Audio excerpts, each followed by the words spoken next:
Welcome back, everyone. So as you hopefully just learned, in Module 5.1, we talked about classical conditioning, which is the first kind of learning that had a theory out there, which was learning through an association or a pairing of something that you naturally respond to, so that unconditioned or unlearned stimulus. What we're going to talk about now, though, is operant conditioning, which is all about learning through consequences. And so before we get into operant conditioning, though, there was a theory kind of beforehand, and unfortunately, it kind of gets overlooked because, excuse me, because operant conditioning became so huge, and this is Thorndike. So Thorndike had this idea, and it was all about the law of effect. And essentially it was saying that if there is something satisfying after some sort of a behavior, you're more likely to engage in that behavior. And then if there is something discomfortable that happens after a behavior, you're less likely to do it. So kind of a very simple concept that, you do something and it hurts you or it doesn't make you feel good, you're less likely to do that again. Whereas, excuse me. If you do something and it's followed by something pleasurable, you're more likely to do it again. And this is the law of effect, which is Thorndike, which again, a lot of this chapter or this module is going to be talking about operant conditioning, which is B.F. Skinner, but it's important to remember Thorndike and the law of effect, not only for this upcoming exam, but also the final exam. And the way that Thorndike experimented with this is something that I've always wanted to get a hold of, and one of these days I swear I will, or I'll make one, which is the puzzle box. And as you will see, there's a wonderful cat in it, where it was just a box that, the cat would be in there doing different behaviors, and then, kind of by chance, they'd end up hitting this lever, which would open up this door, and not only let the cat go free, but also let the cat be rewarded with some food. And so it was found that if you put a cat in this think box, or puzzle box I should say, sorry, over and over again, the cat would more and more quickly hit that lever and get out. And so that is the law of effect. Again, it was something pleasurable getting out of that box and getting a food or a treat. And so the cat was more and more likely to then do that same behavior and push that lever. Alright. But now we get into B.F. Skinner. So B.F. Skinner took that thought process a little further and came up with what we now know as operant conditioning. And he did a very similar thing, but he had what was known as a Skinner box. He's done it with pigeons. For the sake of this picture, it's done with rats. But it was this whole idea that there's this lever, and the rat would be in there, and they could push this lever, and there'd be a light that every once in a while, would go off. And if that light went off, the rat would very quickly be rewarded with some pellets or some food, something pleasurable. And it was found that the rats would learn very, very quickly, and you'll see an actual picture of this with B.F. Skinner, would very quickly learn, to hit that lever. In fact, you'd put them in there and they would immediately start hitting that lever so they would get food. And so what had happened is the rats had learned and chosen to do a specific behavior in order to get a reward. It was very pleasing, to be given food. I know it works with me. And so far more likely to do that behavior. And going back to when I talked about classical conditioning, I mentioned very briefly that classical conditioning is when it's involuntary behavior, like salivating to food. You can't train a dog to just think, ooh, I'm going to salivate now. No, it happens naturally. Operant conditioning, on the other hand, is voluntary behavior. The rat is choosing to push on that lever. It's not just this natural response. So not only did I want you to remember that with classical conditioning it's that association, but also it is involuntary. Whereas operant conditioning is learning through consequences, both good and bad, and it is voluntary behavior. So B.F. Skinner, he is kind of the person that is known, and he also had this idea of what we call successive approximation, which is the shaping of behavior. So let's say that I want to train a dog to bring me slippers. I'm not just going to sit there all day long and wait for, miraculously, a dog to come and bring me slippers. Chances are that's never going to happen. And so what you do is you reward behavior that's similar to what you want. So, my dog goes over and touches the slipper. I should have used my cats instead of dogs. But there's a video I'll be linking that shows, the teaching through successive approximation, how you can train a dog to bring your slippers. And so again, the dog, goes over and touches the slipper. Good, you get a treat. And then, the dog has to hold the slipper in its mouth. And then, good, it's done that, now you get a treat. Now the dog's constantly holding it in its mouth, now it needs to do it for, at least 5 seconds. If it holds it for 5 seconds, then it gets a treat. Now it knows, oh, okay, I need to hold it, for 5 seconds, and then you wait for it to get closer to you. It gets closer to you, give it another treat. Through this slow rewarding of behavior that's getting closer and closer and closer to what you want, the person or the animal or what have you is learning, this is what I need to do, oh, okay, this is what I need to do, until finally they do the behavior that you want. We're going to be doing an activity in class about this, where hopefully through successive approximation, we're going to be teaching some students to do some things. But there's also extinction that can happen. So again, let's say that, I was teaching a dog to bring me slippers, and after a while, I stopped giving you treats for it. You don't get anything. And we'll see that sometimes that behavior will no longer happen, because they're like, I'm not getting anything out of this, why should I bring it to you? Because again, it is voluntary behavior. There's also, just like with operant conditioning, just with classical conditioning, there is also discrimination, just like, the extinction. And so,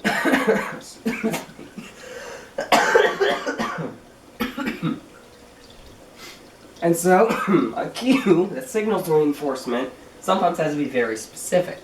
Going back to this, there was a light that would flash that would signal that the rat was about to get fed, a pellet or some food. If it was a different kind of light, a different kind of color, the rat might not have responded to it. Alright. So we're going to talk about the two main parts of operant conditioning, because I said it's through consequences. And a lot of time when people think consequences, they think, ooh, that's bad, there's a consequence. But a consequence just means that it's some sort of a result of something you've done. And there's two main consequences to operant conditioning. The first one of which is a reinforcement. So a reinforcement, and all you need to know for this, because we're about to go through a lot of different things that mean a lot of different things, a reinforcement is increasing behavior, or trying to make it more likely to happen. So when you are reinforcing something, all you're doing is making it more likely to happen. It's being reinforced. That's what reinforcement means. So you hear reinforcement, think, trying to increase behavior, make it more likely to happen. And there's different ways that we can have reinforcements. And again, this is where, in the last video, I was trying my best not to say like positive and negative, to mean good and bad. That's because in psychology, when we say positive and negative, we don't mean good and bad. When we say positive, essentially all we mean is adding something. It's the addition of something. And when we say negative, it just means we're taking something away. So it's subtracting. So think math when you hear positive and negative in psychology. And this will come back in later chapters as well with positive and negative. So positive, we're adding something. Negative, we're taking something away. So when we talk about reinforcement, you can either have a positive reinforcement or a negative reinforcement. So an example of a positive reinforcement is, let's say the behavior is a child brushing their teeth before sleep. This is good. We want the child to do more of that. We want to make that behavior more likely, so we want to reinforce it. So to reinforce it, we do a positive reinforcer. So we praise this child. We say, oh, so good, you brushed your teeth without even asking. That's so good. And so that's adding something pleasant. So positive reinforcer. And then the idea is, since we've added something pleasant, the child now has a higher likelihood, we've increased that chance of the child brushing their teeth. Again, because they want that praise again. Because remember, it's all voluntary behavior. The child gets to choose if they're going to brush their teeth again or not, though they better. Negative reinforcement, on the other hand, is one that's a little bit more tricky to understand. Because you're still trying to increase a behavior, but you're taking something away. So let's say that you take an aspirin when you have a headache. So you have a really bad headache, and you want to increase the likelihood of you taking an aspirin for it. When you take that aspirin that first time, what it does is it's taking away the pain for that headache. And that's a good thing. Like, it makes us feel better when you're taking away that pain. And so since that pain is being taken away, the next time you have a headache, you are now more likely to take an aspirin or a Tylenol. So again, it's still reinforcing a behavior, it's still making it more likely to happen, but it's by taking something away. So a negative reinforcement. So to reiterate, a positive thing means adding something. It does not mean good, it's just adding something. And then negative means taking it away. And then a reinforcement is trying to increase a behavior. And when we're talking about reinforcers, there's two main types. You got secondary and primary reinforcers. Primary reinforcers are any sort of stimulus, anything that can happen to us that satisfies a basic biological need or drive. The most classic one is food. We need food to survive. It's going to, if you're really hungry, it is going to motivate you. It is a primary reinforcer. Other ones other examples are water. It's something that our body needs. Shelter, it's something our body needs. And therefore it can be used to reinforce a behavior. It can be used, to make us do something. Because we need that to survive. Everything else out there, everything besides those basic needs, are secondary reinforcers. And they're things that you don't necessarily mean as far as, necessity is concerned. They're not things you necessarily need to survive, but oftentimes they're a way that we can get those primary resources. The most classic example of this is money. Technically speaking, we don't need money to survive. You can't eat it, you can't drink it, you can't reproduce with it, but you use it to get food. You use it to get water. You use it in other ways. So a secondary reinforcer is a stimulus whose reinforced value derives from its association with a primary reinforcer. So we have put this understanding that, money we can use to get this primary reinforcer. So that's the difference between the two. Any biological need is primary. Every other kind of reinforcer is money. Is secondary. But money is an example. This also gets a little tricky. The way in which we give a reinforcement can change. So let's say that I want to increase the likelihood of students participating in class. I want them to speak more. And so I think, okay, what kind of reinforcer can I do? Food's the primary one. Candy. What student doesn't like candy? So I'm going to try to reinforce the behavior with candy. So every time a student volunteers in class, I'm going to say, thank you so much for, volunteering to talk in class. Here, pick a piece of candy.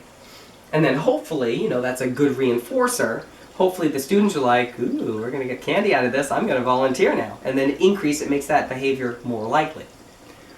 But candy's expensive, and I'm a teacher. And so that gets pricey fast. So now what I want to do is a schedule of reinforcement. They're not going to get candy every single time. It's too much. So there's 4 different ways that I can give that reinforcement. First one is a fixed ratio. When we say ratio, what we mean is a certain amount. So let's say that every 3 times a student speaks up in class, I'll have excuse me. Very sorry about that. I'll have a clipboard with all the students, and every time they talk in class, I'd be like, thank you very much. I'll check it off. After they've responded 3 times, I'd be like, whoa, you participated 3 times in class. Here, have a piece of candy. And so that is a fixed number of correct, non-reinforced responses. So you've given me what I want 3 times, now I'm going to reinforce it. So that saves me a little bit of money. A variable ratio, on the other hand, is not fixed. So it means that that amount varies. It's variable. So let's say that I'm not as good of a teacher and I don't keep a clipboard of how many times students respond. And so, I notice halfway through the class, I'm like, hey, you've been responding quite a lot. Here, have some candy. And let's say that they responded 5 times. Then I notice, hey, you just responded a lot of times too. Here, a piece of candy. And they responded twice. And so, on average, it's still around 3 times. But it's variable.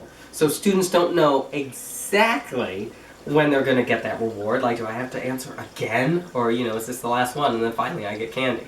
So it's a variable ratio. It's a varying number. Then we get to intervals. Intervals are time. So when we talk about ratios, we're talking about amount. When we talk about intervals, we're talking about time. So I'm going to say, okay, I'm going to set a timer for 10 minutes. And everyone that has responded or, engaged in class within those 5 minutes, after that 5 minutes is up, I'm going to give them a piece of candy. And so I set that timer, and then people are like, ooh. And so then, after the 5 minutes are up, I'm like, okay, you all responded. Here's your candy. Sorry for that odd jump. So then I set it for another 5 minutes, and I say, okay, everyone that responds in these 5 minutes, when the 5 minutes are up, give you a piece of candy. So it's fixed because it's always every 5 minutes, and then it's an interval because it's an amount of time. And then after those 5 minutes, everyone that responded, you get candy again. And then the idea is that it increases, it reinforces that behavior of talking in class. The very last one is variable interval. So this is the idea that, again, maybe I'm not the best teacher, not the best at keeping time, which does happen. And so I say, okay, after a certain amount of time, and I'm not going to say when, I'm going to reward everyone that participated with some candy. So then I go about my lecture, I'm walking around talking about some stuff, and I say, oh, okay, it's been 7 minutes. All right, you talked and you talked. Here's some candy. Now I'm going to wait, and again, for those of you that didn't get that shot, you didn't get that candy, don't worry. After a certain amount of time again, I'm going to give you guys some candy. So I go about my business, I'm teaching. Then finally, after, let's say, 10 minutes, I'm like, okay, you talked and you talked, here's your candy. And then I go again, maybe it's 2 minutes, 5 minutes. On average, we'll say it's 5 minutes. But the amount of time, that interval is variable. It's different. And you might have seen for all of these, there were, let me go all the way back to the beginning, different examples in real life that we see. And so for fixed ratio, that's like so many different stores you go to that say, if you buy a cup of coffee, like your 10th one's free. So you go in and you have that card and they stamp it, and every single day you get that stamp, and then after you fill the stamp, you get a free coffee. It's always after a certain amount of coffees you get that free one. It's a fixed ratio. Variable ratio is like lottery, or like slot machines, I should say. You play and you play and you play and you play. Sometimes you win, sometimes you don't. When you're going to win, who knows? And so it's variable because you don't know, but it's still a ratio. There is still a ratio in slot machines. That kind of grab hand thing, I should say, also has a ratio that is built into it. And the whole idea is like they can reset the ratio where every 100 games the claw actually closes a little bit more and it goes down a little bit more and makes you more likely to win. But because there is, that little win every once in a while, people get addicted and they still play. But you don't know when you're going to win. Fixed interval, the example that was given here. Why is there the dentist? Oh, maybe it's like brushing your teeth and stuff like that. I don't like that example. We're going to the dentist, it's after, a certain amount of time. You have to go to the dentist. Usually it's every 6 months or every year if you don't like the dentist. But let's say, that 6 months is coming up and you feel yourself like getting nervous and things like that. I don't like this example. I like my better example with candy. But essentially it's the whole idea that it's a fixed amount of time. Like you go to the dentist every 6 months. When you're brushing your teeth, you have to do it for, I think it's like 2 minutes. I really should know. And so you set a timer. And a lot of times what you'll see is people know, I have 2 minutes to brush my teeth, so they sit there and they're brushing. And then when it gets really close to that 2 minutes, you're like, oh wait, I didn't do all of my mouth. And then 2 minutes are up. So not the best example, and I apologize for that. But then the last one is variable interval. This is like fishing. You have no idea when you're going to finally catch that fish, but every once in a while you do, and so you go back to fishing. Again, it could take hours, it could take days, but every once in a while you get one. And so for a lot of people, you still go back. But it's a variable amount of time before you catch it. Alright, and these kind of show when Skinner was doing this on rats, he did it differently every single time as well. So it used to be, if we had a fixed ratio, they had to push the lever a certain amount of times and then they got food. Interval ratio, they had to push the lever some amount of times, it varied, and then they'd get a reward. Interval, they had to push the lever like, and as long as they pushed it within 5 minutes, they got a treat. And then variable interval, they had to push the level for within some amount of time, and then they would get a treat. And as you can see, for the schedules of reinforcement, the most effective one, the one that brought out the most responses in the rats, was that fixed ratio. And that's why for the fixed ratio, you see that used the most. Again, I said like kind of any store you go to, it says, if you spend this amount of time or this amount of money, we'll give you this. You'll get a coupon for that. You'll get a free coffee. It's the most effective way because people know exactly how many more times they need to go, so they try to get through it as quickly as they can because they want that free thing, they want that reinforcer. All of them do work though in some capacity, but it's found the most effective ones are the ratios, the amount of times, and then interval, not so much. Because especially if you know how long, you're not going to do anything for, let's say it's 5 minutes, and you're like, yeah, I'll come back at 4.5 minutes and I'll quickly do it. So it's not as good of a reinforcer, but it still works in certain situations. Alright, so schedule of reinforcement. What is continuous reinforcement? So this is a different form, and this is kind of what I talked about before, with trying to get students engaged in class, where I give candy every single time. This is frowned upon, because it's very hard to do. Again, I might have missed that a student quickly said something, or, I've run out of candy. It's very hard to keep up with it. And so I'm kind of answering this question, but it isn't the most effective. Because also you have to be there, whereas if it's a certain ratio, you don't have to catch it every single time. There has to be some sort of documentation of it, that sort of thing. You can ask someone else, hey, did they respond in class? Oh, let me put a check mark for them. Excuse me. But it still is a bit effective. Just not as effective, again, as that fixed ratio. Also, another way, and again, I'm kind of answering my own question, but this is because I can't really ask you guys and get responses, though I do have candy. But when you have to give a reward, or a reinforcement, I should say, every single time, if you miss it just once, that behavior can extinct really fast, because they're like, I'm not getting anything. Bull. Whereas, excuse me again, whereas if they learn that, it's every 5 times, they're not as needy for that reinforcement. They're like, oh yeah, this is just my first time, let me make sure that I respond again, let me make sure I respond again, and then they get that reinforcer. So this is really good for those out there that want to be parents, or you have younger siblings, or even friends, and you want to modify their behavior a little bit. Have some sort of a reinforcer if you want to increase some sort of behavior.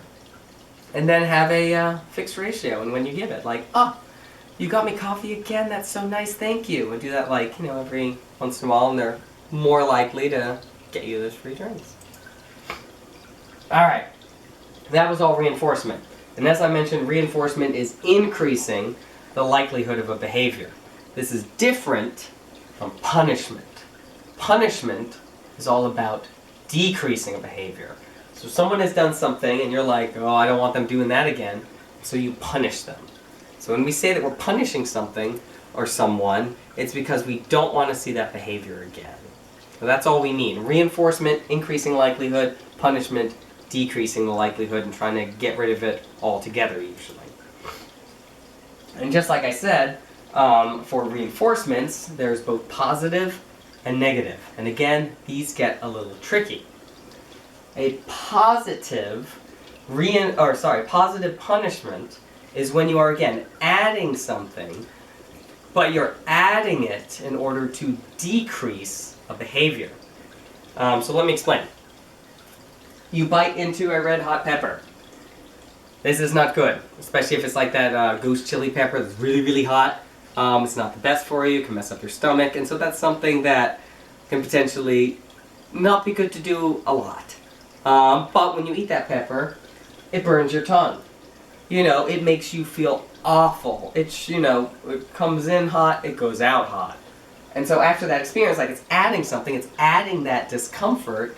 Afterwards, you know, you're like, okay, I'm off hot peppers for good. Or, you know, I'm not going to have those hot over peppers. No more ghost chilies. Let me go back to, you know, other peppers out there. So it's adding something. So like burning your tongue, that's a sensation that's being added in order to decrease a behavior. Negative punishment, on the other hand, is again taking something away in order to, again, decrease a behavior. And so an example is, let's say a child hit another child in the playground. That's not good. We don't want to see that violence. We want to decrease that behavior. So what I do is I remove them from the playground, put them in timeout. Now they don't get to do that fun thing that they enjoy. It's been taken away from them. And because they didn't get to have that fun time, now they've learned, oh, I shouldn't fight on the playground. And so we see that decrease. They don't fight as much. And so again, it's a negative because we're taking something away, and a punishment because we're trying to decrease that behavior. There's some issues with punishment. This is a wide controversy where, excuse me again, it's in debate if we should punish children or if we should focus more on reinforcements. There are some downsides to punishment that we've seen in research. The first one is that punishment, it doesn't really eliminate it so much as it just suppresses that undesirable behavior. So again, it's decreasing the likelihood, but it's not really training them what to do other than that. It just makes it less likely, but then, you know, what else are they supposed to do? Which kind of goes with that second one. So punishment, it doesn't teach a new or a more appropriate behavior. It just teaches you, oh, don't do this. And if you're not teaching them what they should be doing, or reinforcing what they should be doing, you know, they got to behave in some sort of way. So you see a suppression in that behavior, but a lot of times it isn't eliminated altogether. Another thing, punishment can have undesirable consequences, such as a negative emotion like anger or fear. So if you take something away from someone, or, you know, you do a punishment trying to decrease a behavior, especially if it's a really harsh punishment, like, especially with children, they can start to fear you. Or associate you with kind of these negative emotions, like, oh God, every time I get in trouble, you know, my dad hits me, and so, you know, I'm scared of my dad because, you know, what if I made a mistake and I didn't realize and he's going to come and hit me, and so when you see him, you're like, don't hit me. Again, this is more in extreme cases, but there is that association that can happen. Punishments also can become abusive, again, leading to that negative emotion. So sometimes people take punishments too far, where, yes, you're trying to decrease that behavior, but, you know, the punishment should fit the crime, sort of thing. And there's a lot of research out there that says, you know, beating your kids or hitting your kids, yeah, it might decrease that behavior for, you know, then and there, but there's way more effective ways. And then the last one, punishment may represent a form of inappropriate modeling. So again, you see your parents punishing you and like hitting you and doing stuff like that, and then the kids themselves learn, you know, when someone does something I don't like, I should punish them, I should hit them. And so sometimes that's modeling the wrong kind of behavior that we don't want to see. Another thing that should be mentioned about this is when it comes to punishments, you have to always be there to give it. It has to be consistent. And so oftentimes if you're the one giving the punishment and that child does that behavior elsewhere, essentially what they learn is that they just need to not do it in front of you or in a way where someone can tell you. So a lot of times you'll see this all the time where a child will get in trouble for doing the behavior, and so it's not that they stop doing it, they just stop doing it where you can find out. And then you find out later on when it escalates and goes out of control. So the research that we have out there seems to lead towards reinforcements being far more effective than punishments. That being said, there are some instances in extreme cases with extreme behavior where punishments are necessary.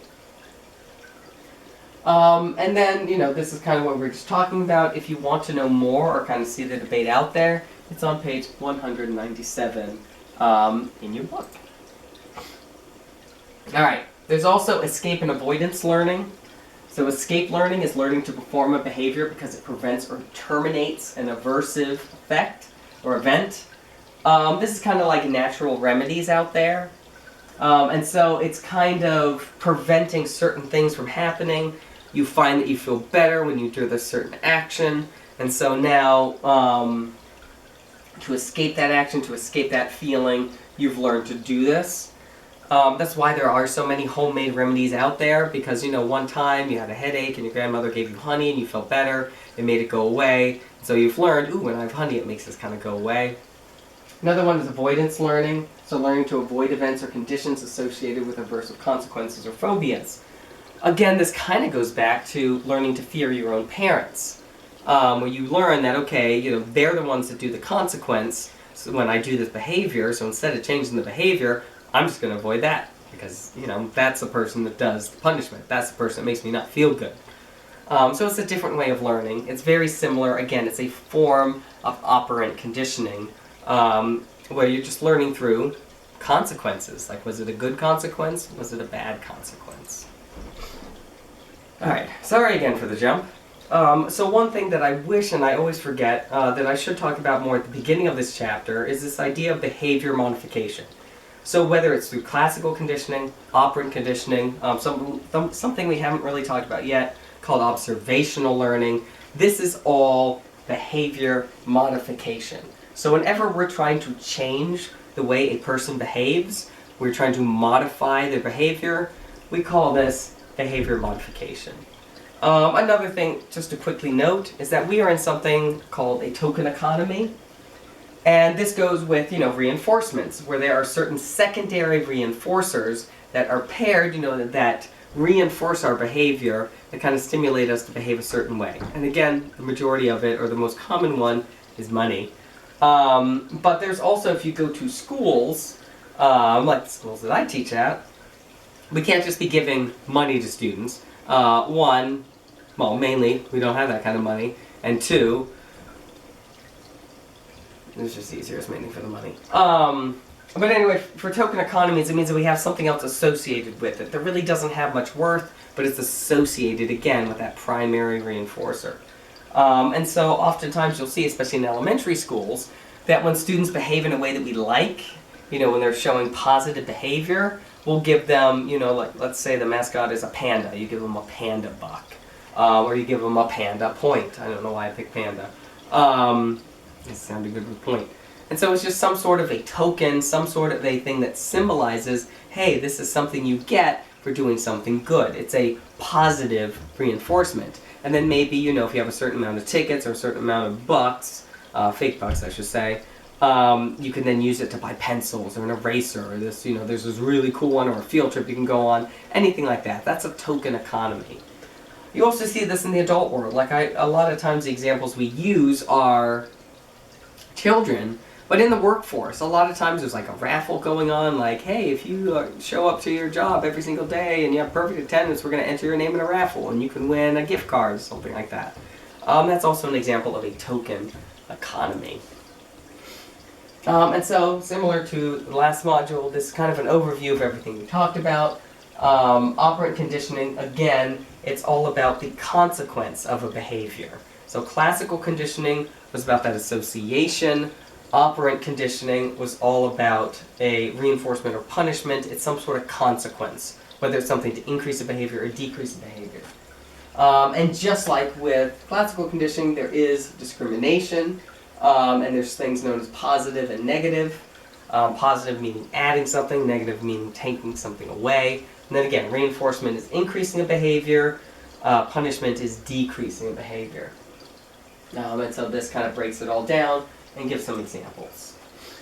And then we also talked about shaping, which is through that approximation, selective approximation, where you're kind of rewarding something that looks more and more like what you're hoping for.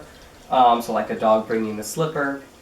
You have extinction, which is just like in classical conditioning, where if you don't pair it, or you don't, you know, have that reinforcement or that punishment afterwards, that behavior can go back to where it was. You know, it's not as strong of a connection. We talked about the schedules of reinforcement. So again, it's either fixed or variable. Fixed meaning it's the same every time. Interval or variable, meaning it varies, and then it's either a ratio, which is an amount, excuse me, or an interval, which is time. And then we talk about escape learning and avoidance learning, and it gives some examples as well. And so that is it for Module 5.2. So we're going to talk about one more way, because again, all of this, both classical and operant conditioning, is behavioral. So we're looking at the behavior and how to increase, decrease, make associations between our behavior. In the next module, we're going to look more at cognitive learning. So what's going on in our heads when we are learning? What kind of associations or learning happens other than our behavior?